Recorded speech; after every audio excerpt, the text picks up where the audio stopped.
Who's Glenn Danuser? Well, fourth generation Danuser family owner-operator. My sister and I are co-owners.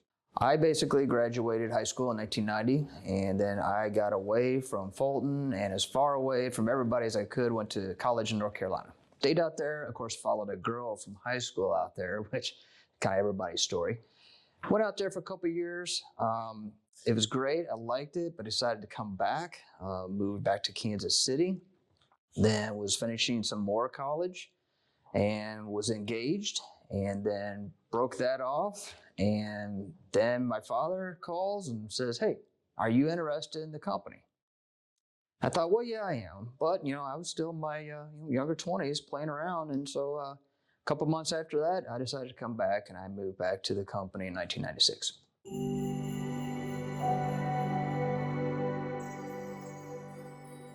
Casper Danuser was a Swiss immigrant that came across from Switzerland and basically established our company in Fulton, Missouri in 1910. From there, we have one really good photo of Casper, and that's where he's running a lathe. And so everybody told me over the years that Casper basically was a blacksmith and a machinist.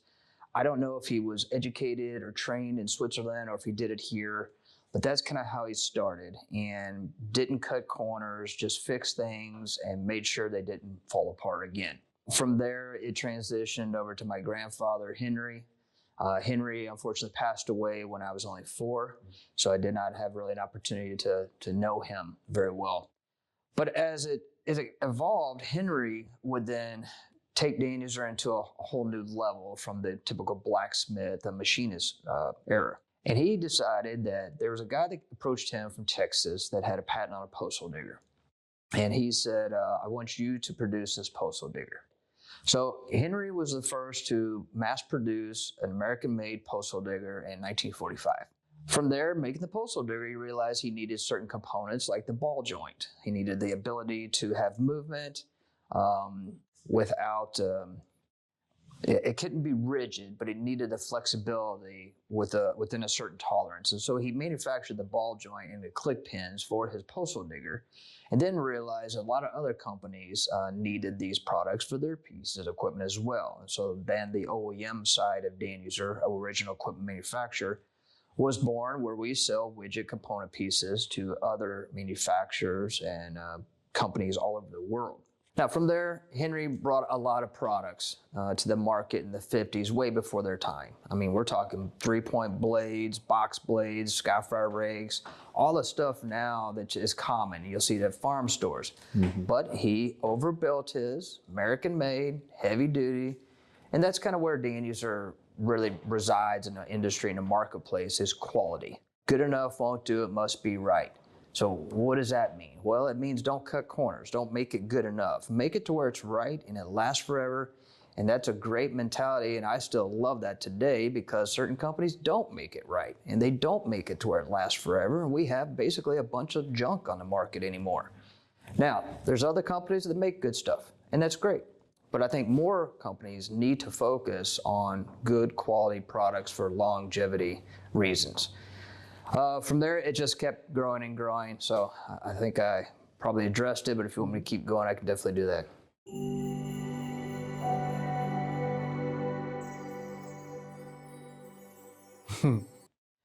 Well, I was probably a terror to a lot of the employees on the shop floor. So I had my BMX bike, and I would ride it through the shop as fast as I could, jump it off the docks, go down the big ramps. Then I, progressed to a skateboard and motorcycle, and so it was a personal playground.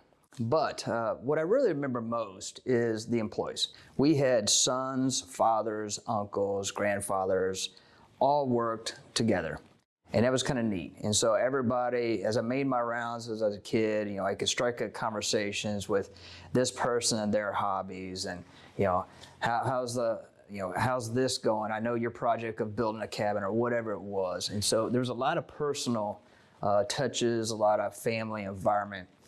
Also, walking through the front door, you'd go through a cloud of pipe and cigarette smoke. It's a different time. Very, very different. My father and his vice president of operations, Jack Thomas, they would sit there, and Jack was a pipe smoker, and Dad was a pipe as well as cigarette. And so you knew you were walking into some big discussion. What was happening? Because all the smoke's brewing. And so they're trying to solve the next world's problems, I presume. But as a kid, I wasn't interested in that. I just went right on through the office and made my way to offices where the candy was and the certain things, and just basically harassed the employees. But I had a great time.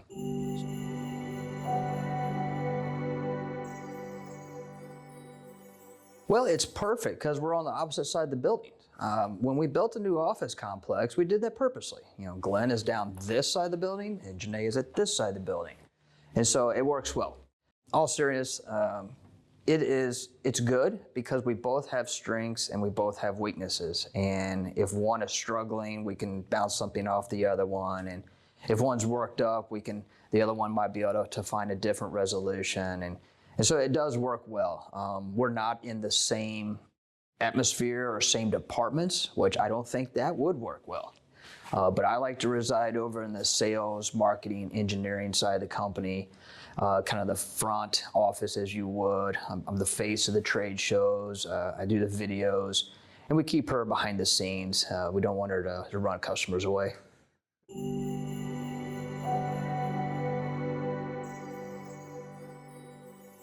Well, the postal digger, like I touched on that with Grandpa Henry in 1945, he needed to get the name Danuser out. And so how are you going to do that in 1945? Well, he got in his car and he drove up to Michigan, and he had a meeting with Henry Ford. And he told Mr. Ford that I've got this great product for you. It's going to be great for the back of your 8-in, 9-in tractors. During then, we're at war, and he says, as the men are away fighting, the women can tend to the fences and the farming. It's called a postal digger. And Henry Ford thought that was great. And he says, okay, I want the Ford logo color on it. And my grandfather Henry said, no, I want Danuser on it. So they both agreed that one side of it had a Danuser logo and the other side had a Ford logo. So that got the postal digger running. Now he needed to get this blade up and running. So he drove over to Racine, Wisconsin, and had a meeting with Mr. J.I. Case. And said, boy, do I have this neat thing for the back of your tractors called a blade, and you can reach back and adjust the angle and backfill and trench with it and all this good things. Of course, Mr. Case said, I love it. We're going to put the eagle with the globe on it. And of course, Henry Danuser said, no, I want to put Danuser. So once again, they settled, Case on one side, Danuser on the other. So using the marketing channels of Case and Ford, got the name Danuser out into the marketplace. From there, he just continued it with multi-products, innovations moving forward. Now, as far as when I came back in '96, management asked me, they says, what kind of products do you want to bring to market? Well, the F8 postal digger was the biggest, largest, and only American-made postal digger of its time. And it was popular, but with hydraulic equipment coming on the scene and skid steers, debuting early in life, but standardized in 1996, I launched a postal digger model 8900. Now this power head could fit on the 3-point hitch of the F8. It could attach to a side of a front end loader bucket, or it could attach to the standardized skid steer quick attach system in 1996 on up.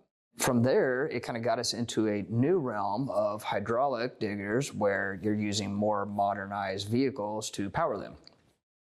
But then in 2010, we were trying to focus on maybe a PTO digger that was more affordable. The American made was very expensive, but it was the Cadillac. It was built. I mean, people called Danuser postal digger, like you would call a Bobcat, a skid steer, or a brush hog, a cutter. And so people knew that. But we changed gears and we decided to launch a digger called EP. And so it was our planetary auger that was launched in 2010, sold worldwide, and today we are the third auger manufacturer in the world to have their own planetary gearbox. From there, it took off into the hammer post driver in 2012, and we just started really focusing on niche, quality, patent-protected products moving forward.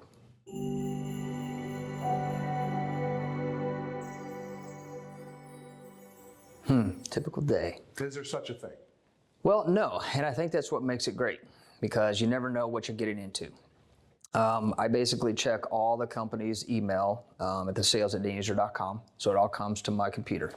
From there, I can help customers, I can solve problems, I can find improvements, and so there's no typical day. It's just if I can be left in my office to do my task, great, but if there's a need over here, I go over here. And so basically, what do I do all day long? Problem solve, and try to get ready, for the future, and think about how to keep progressing and keep moving forward.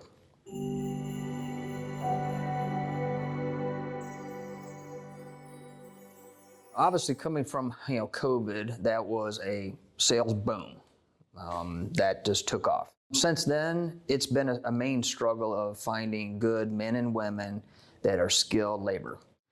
Trying to fulfill all the positions that we have open on the shop floor, as well as some internal office, and keep that workforce educated and moving forward. That's the biggest struggle, of course, with any business owner. I believe if you ask anybody in the country, what's their number one problem? It's finding quality people. With that, there again, you just have to keep pushing forward and keep interviewing and find the right people. And by updating your equipment, maybe you can do a little bit of mechanization to help with that problem. But just overcoming typical business day-to-day activities.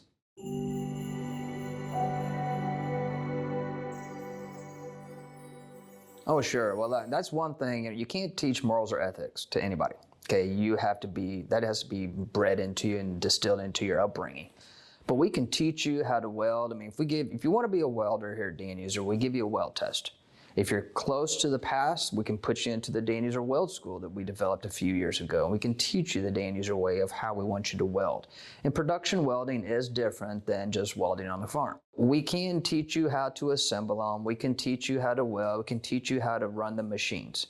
But to have the proper morals and ethics and the drive of coming here every day, doing your job, keep innovation moving forward, and suggestions to upper management to improve your work. I mean, that's perfect. That's the type of people we need here.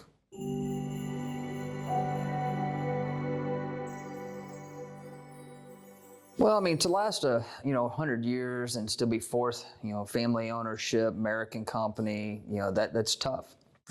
Statistically, we don't exist. We shouldn't be here. So quality, that's going to keep us here, and that's how we're going to move forward. Now, some of the successes, during my father's administration with the company, he ran things differently at Danuser.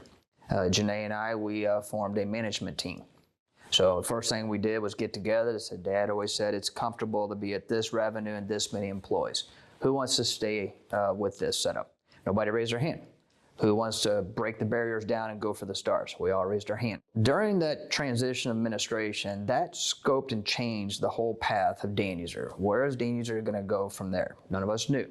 But we all knew that we wanted to go for the sky, and therefore we started putting things in place of new buildings, new equipment, more people, new products. Focusing on the niche, quality, patent-protected items is going to be successful for a company of the future. There's a lot of companies out there that tend to be a manufacturer or seller. Some are .coms, some just buy from entities and resell, some import it to resell. So to be a full-blown manufacturing facility with a full-blown engineering staff and a rigorous testing program to where each and every attachment before it goes out to the public has to pass, to where we feel that we're 99% sure we've got the bugs worked out. And of course, you really don't until it ends up into the end user's hand, because some people can just destroy anvils. And then when that happens, you just have to make process improvements and always make good and change the design and keep moving forward.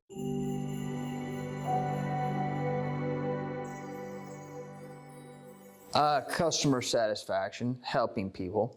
Identifying a problem. We may not be the perfect fit for every customer, and we're not going to be the company for every person. You just can't do that.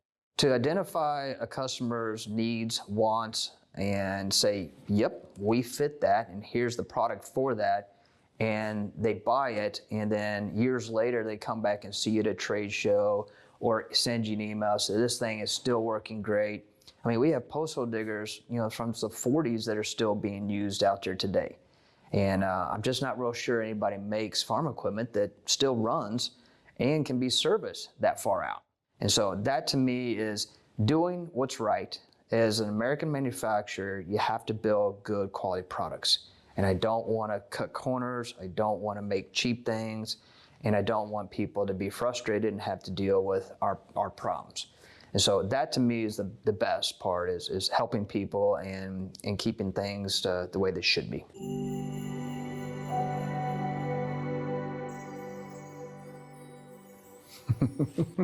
Least favorite thing about working here.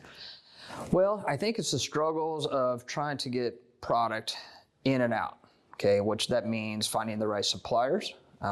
Did we have a hiccup with the supplier? Did the supplier lead us down a wrong path? We have a great welding force up and running, and all of a sudden, 3 decide they want to go tackle another job. They leave without notice. I understand that people can find better opportunities, and we welcome that, but exit is a good part of it. And so the frustration of trying to find a good staff and good suppliers, that's probably the least favorite, but it's minimum. So there's really not much that I don't like.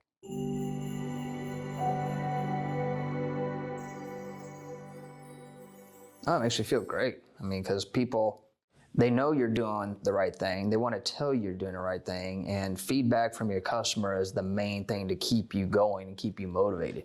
If your customers aren't willing to, thank you or criticize you or talk to you, then you really just kind of flying blind. You don't know what's going on. And so it makes me feel great that people are like, hey, I bought this at an auction. Can you help me?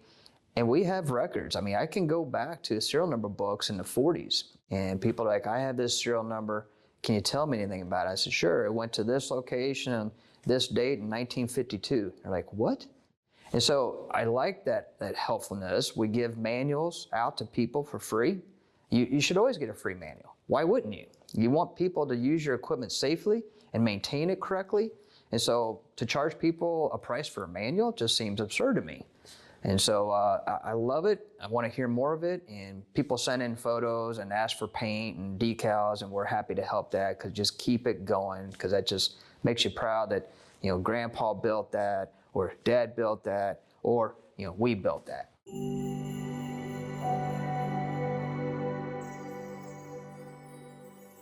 Overbuild it, make it heavy, make it last, and use the best products, best components you can.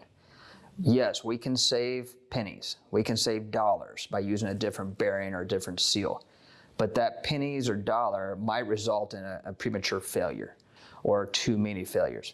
Don't cut corners. I've seen it happen a million times. I mean, companies are great. I'm not going to name any, but a good firearm company was a leader in the industry. And when the family members passed, the accountants or investment group took over, and then it became a numbers game, which meant the quality dived, and they lost their contracts. And then another company came in and swooped in and picked up kind of where they left off. We don't ever want to follow anyone. We want to lead the pack. In order to do that, you have to ask yourself, why are you still here? How did you make it from 1910? And it's simple. Overbuild the products, make it quality, use the best components forward, and we will constantly do that and not skimp on those.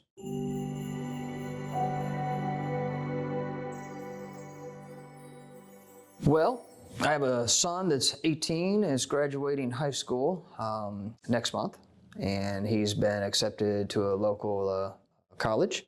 He has a desire to work in a company, so I think that would be great, number one, to see a 5th generation. I have a 14-year-old daughter that's still a little young, but she decides that she wants to be involved in the business as well, so I think it would be great to have another brother-sister duo. We have a bunch of new products coming. I can't talk a lot about those because, once again, we like to focus on niche, patent-protected items. So until our patents are solid, we'll talk more about those. But it's going to bring new products, new industries, new markets. I hope that we have built, a south facility years ago, which expanded our laser cutting, our robotic welding, and then we built this new office complex 4 or 5 years ago. We built another off-site warehouse. So I hope one day that we can, revamp our powder coat line and add another big expansion to handle all the assembly and moving forward with these newer products and newer attachments, and just try to stay focused on bringing something new and innovative to the market every year or every other year. Don't have long gaps, and just try to remain on top.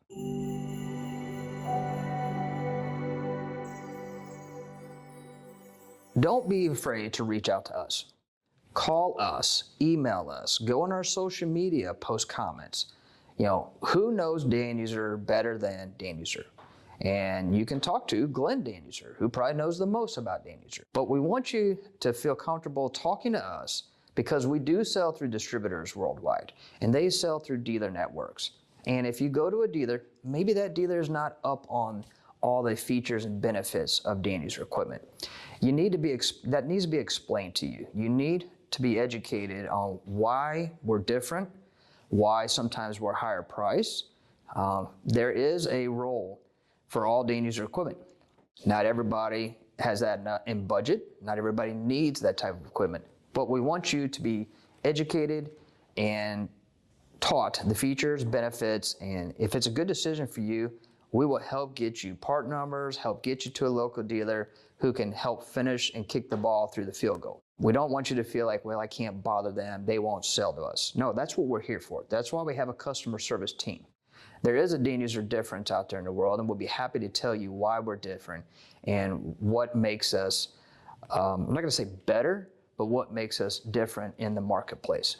And we would love that opportunity to share that with you. And then if you become part of the Danuser family, we'd love for you to share feedback. What are your likes? What are your dislikes? When we sign up social media influencers, we don't restrict them and say post only positive things. We say post everything, post honesty, because we're big people, okay? We can handle it. And if something's not right, sometimes you can say, I've heard that now for 3 or 4 people. Maybe we ought to get with engineering and address that issue. We're always gonna listen to you, we're gonna change, we're gonna innovate, we're gonna make things better. So feel free to reach out to us anytime.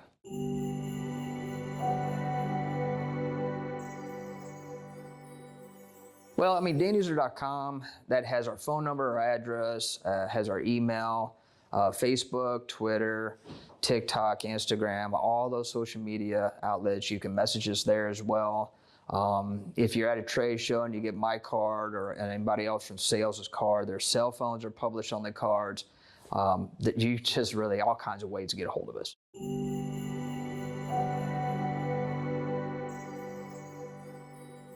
Give us a shot.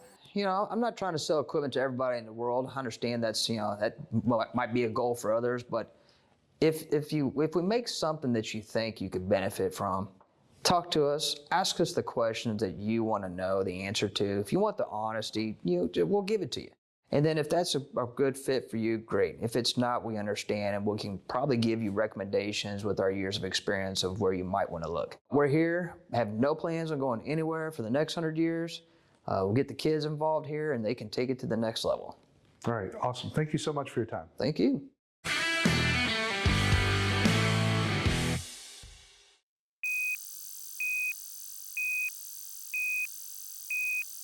Make sure it doesn't get too bad.